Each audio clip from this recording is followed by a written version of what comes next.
What's going on, everyone? I'm Brandon, and this is the Greening the Desert Project. High desert landscapes or arid landscapes in general can be quite a challenge when we're looking at implementing permaculture or rainwater harvesting practices and techniques. But that's where I've talked previous about utilizing the rainwater harvesting structures for capturing and storing all the sheet flow and water that we get during the storms. But it's been pretty interesting to observe the amount of rain that we've actually gotten the last few months and how much it's saturated the ground. And since we've been getting all that rain as well, we've actually had above average temperatures, so we've stayed a whole lot warmer in our area in general. So that's where I actually have come out the last few days and observed just different portions of our landscape. But right behind me, I actually want to take a look and show everyone just what has been growing on since we've had good moisture and since we've had above average temperatures. So let's get to it. All right, back to the stuff that's growing, because I got new grass. This was a spot that was super bare, and I threw all this grass seed, and I didn't think anything was going to come up. And surprise, surprise, there's a hairy vetch right here. That's a hairy vetch. Then we've got grass seed coming up, and there's some more grass coming up that's all green. Plenty of grass. So that's super cool. And honestly, with the goats, kind of with the rotational grazing even, where everything is growing is kind of ideal, because they're really not going to, like this grass, like they might try and nibble some of this longer stuff, but at the same time, they don't really bother with it too. And then when I come through again, because I'm still giving them supplemental hay, it'll pretty much mulch over all of this. So for the most part, they'll actually won't even find a lot of this little grass. So until we get more filled in, they won't really notice, but getting the mulch, it'll distract them. They'll really only eat the hay, and then they'll leave all of this grass. They'll kind of stomp stuff in, but that's the nice thing, because everything's so small, it can handle getting mushed down a little bit. So that's the nice part.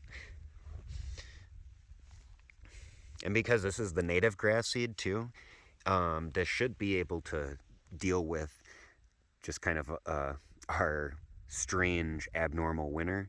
So seeing that they're growing, that's kind of a good sign. They're at least kind of taking advantage of the better weather. But then hopefully it'll be like some of this. This is like the dead grass that was growing.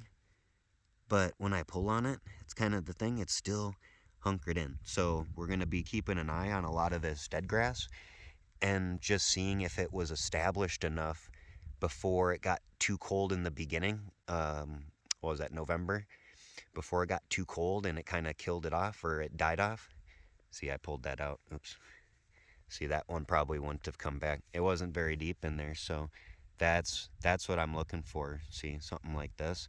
And maybe I just kind of ruined it. Maybe I kind of killed the grass there. But that's not the end of the world. That's not the end of the world. We live and we learn. So that's kind of the thing too, is trying to figure out the best timing as well for planting stuff.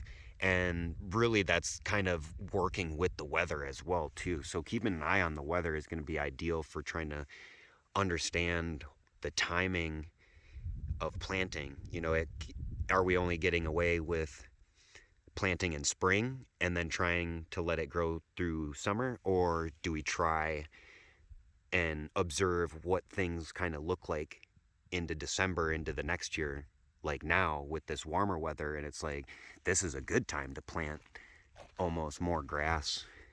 Well, I guess maybe more a couple months before, like if we would have known, but the weather was looking warmer. So I mean, there could be, like right now with how much warmer it is. Sorry, I'm rambling, but how much warmer it is.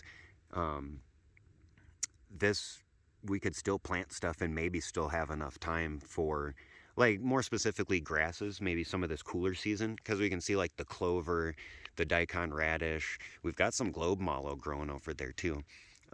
So that's kind of the thing, is observing what is growing with kind of the temperatures that we've been having, and then that way it's almost like I can get the seed for a lot of this and know it's like, well, maybe we can just throw some in December and let it do its thing, because we might have abnormal weather like right now, which isn't, if things die off, it's not the end of the world. Seed is a lot cheaper, but then we're at least getting roots in the ground like this, all this little grass, getting roots in the ground and having things grow. So we're getting more organic material, even if the roots die out and stuff. So that's always a plus. But then we're also sequestering carbon as long as we're growing stuff. So at least we're getting some more carbon into the soil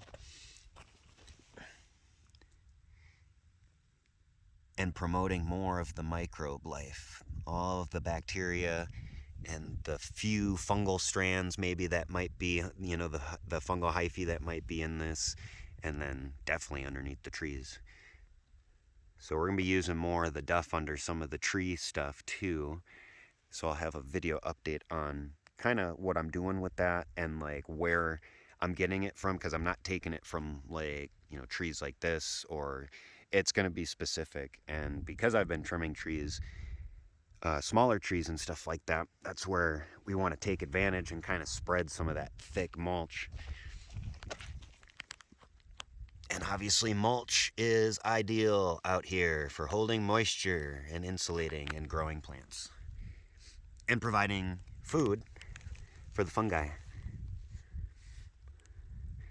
All right, so we'll keep everyone updated for sure on all this new grass growth and kind of how the weather is and stuff like that. Yeah, we've got a lot more grass in the mulchy stuff. See how more of the mulchy stuff, oh, it's kind of nice. We got some decent stuff right there. Let me zoom in.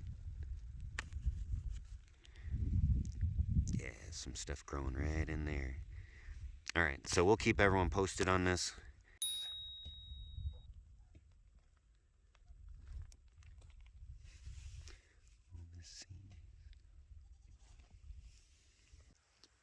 Pretty cool to see that even a lot of that seed that I thought I kind of wasted, it ended up coming up at the end of last year and when we got the big dump of rain.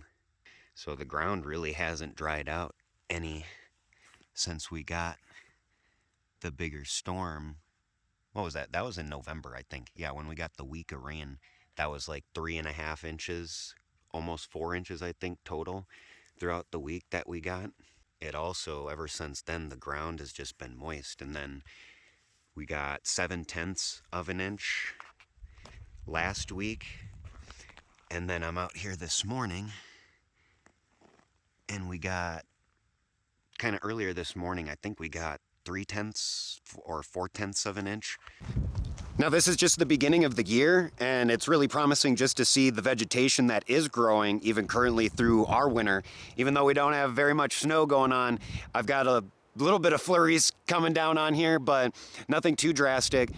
So we'll be able to see further into the season, getting into spring, what actually starts growing, what continues to grow, what dies off. So it'll be interesting to update everyone. But if you want to get a better idea of what the landscape looked like before a lot of these earthworks and before a lot of the rotational grazing, I encourage you to check out the playlists on the rotational grazing or the rainwater harvesting seasons. It's starting to snow now.